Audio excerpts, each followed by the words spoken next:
Life is unpredictable. One moment, everything is running smoothly, and the next, bam. A sudden job loss, medical emergency, or unexpected expense can turn your world upside down. This is where an emergency fund becomes your financial lifesaver. It's a safety net that helps you stay afloat during tough times, without relying on credit cards or loans. What is an emergency fund?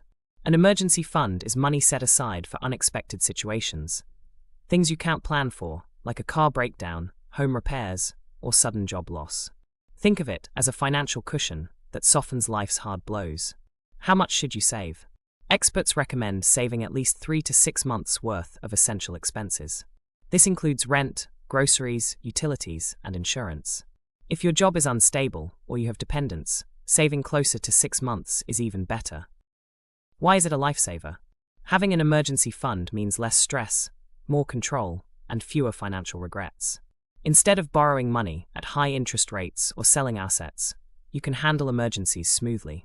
How to build your emergency fund. Set a goal. Calculate 3 to 6 months of essential expenses. Start small. Even $10 or $50 a week adds up. Cut unnecessary expenses. Skip the extra coffee or dining out. Automate savings. Set up a separate account and deposit automatically. Where should you keep it? Your emergency fund should be accessible, but separate from your everyday spending account. A high-yield savings account is a great option. It earns interest while keeping your money safe. Unexpected expenses are a part of life. But with a solid emergency fund, you stay in control. No panic, no stress, just peace of mind. So start saving today and build your financial safety net.